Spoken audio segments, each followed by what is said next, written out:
Have I changed my mind on Lilly Finance? Have I changed my tune?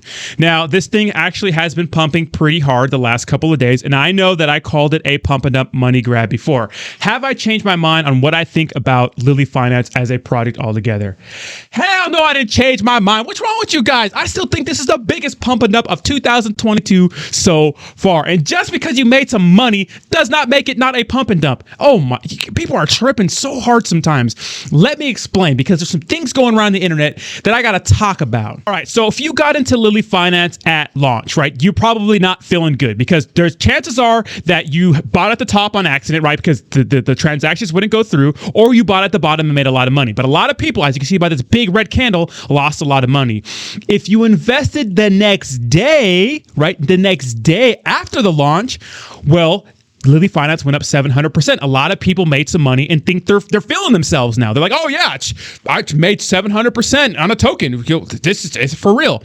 Guys, pump and dumps make people money. That is the purpose. Look, I understand how crypto goes. Yes, everything is a pump and dump technically, but hopefully over time, it pumps more than it dumps. Just like the stock market, anything, right? Anything with this, nothing goes up forever. I understand that. Duh. Obviously, but looking at the team, looking at their objective, it is unclear what they want to do. They want to be 10 different things. They're not solely focused on one specific angle. They just want to be in the medical field and do 10 things to help the medical field. Like I said before, I've worked in the medical field, so some of the things they want to do, I understand those particular things, like medical billing, maybe out-of-network care, that sort of thing. I just don't think that this is a serious project. I think that this is a money grab because cryptocurrency is lucrative right now and people are opportunists. I could be wrong, but that is my intuition. Who knows? If you believe in the project, you've read the white paper, you think Lilly Finance is great, well then invest in it. Do your own due diligence, right? It's your human right to invest in whatever the heck you want. That's what's beautiful about this game. But I think that it is a pump and dump, in my opinion. I don't think it's a serious project, but I could be wrong. Now, Ryan Patty is going to be on,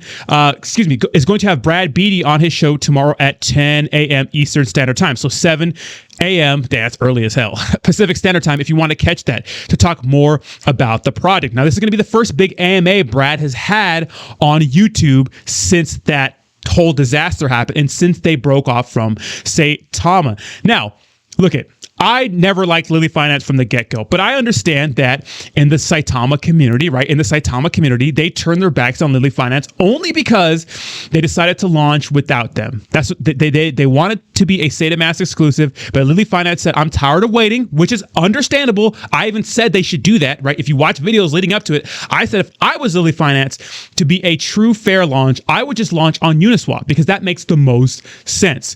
But they were tired for waiting on Russ. The saitamask still doesn't work today. I understand why they decided to do that. And so what happened? Well, the people that were excited about Lilly Finance now hate Lilly Finance because they think that they betrayed Saitama, which in a way they did, because at the same time, if it wasn't for Saitama, no one would know about Lilly Finance, at least not as many people. Now, I talked to Ryan Patrick yesterday on my show, and he's saying that, Lilly Finance has some hardcore people on their team, some good people.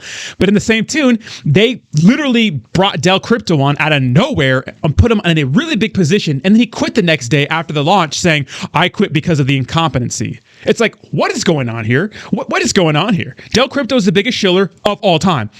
I'm not even kidding, right? He's the biggest shiller of all time, and he quit the next day. So I don't know. I mean, did he make his money? Is this some 4D chess? I don't know, because he said he was just being paid a salary. They never gave him any Lilly tokens. All I got to say is that marketing wallet is 15% and it is fat. Now, they explained why they need the marketing wallet that big, because they need to pay for key opinion leaders to bring their brand into the limelight, right? To show people that Lilly Finance is great. But they're giving back to kids' wallet or their donation wallet, whatever. It's only 1%. So 1% out of all that money is only going to help. It is currently going to help kids. That's it, just 1% right now. I know that's part of their token, but that's not their focus. They want to be an insurance company. They want to help with when it comes to finding out-of-network care. They want to make a blockchain where they can send data fast. It's like the problems they're trying to solve in healthcare are not solved with blockchain technology. It's just not. It's just a broken healthcare system in some aspects. When I read the website, they say veterans and children and these crazy words to tug at your heartstrings. And I feel like serious products don't use that kind of rhetoric. We know there's problems in the world. We can all agree that our healthcare system is not the best. Obviously, it's not the best. But how is Lilly Finance going to solve that? We don't need Lilly Finance to know where I can get coverage, right? Who's going to cover me the best? There are resources online that you can plug in your information, and it'll tell you which providers around you in your general area, in your zip code, will service whatever problem you had, and they will take your insurance. Because I'm getting knee surgery here in a couple of weeks, right? I'm getting my ACL repaired. It's like easy to do. It's easy to do. And yes, healthcare can be a breezy sometimes, right? Healthcare and health insurance is not cheap. I know. It's not cheap.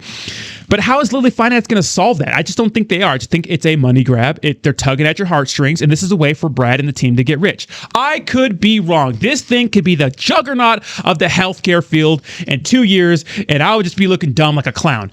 Maybe, but that's not what my gut is telling me. And I always go with my gut when I read these white papers. It's like, look how terrible this launch was. They were just negligent, right? They were just negligent. Let's go to the Terra launch. What my gut feeling says about Terra is that it's a good project. And if we go back to the day chart, well, we didn't even go to the day chart, right? We just go back. Look how successful this launch was. Now, people were mad about the fact that they have a high sell fee, a high buy fee, and those sorts of things. But look how clean this launch was. And no one's complaining. Who's in this, right? No one's complaining. It dumped, pumped a little bit, right? Trading sideways. Now it's pumping some more because there's good catalyst on the way. So, I mean, I don't know what to tell you guys.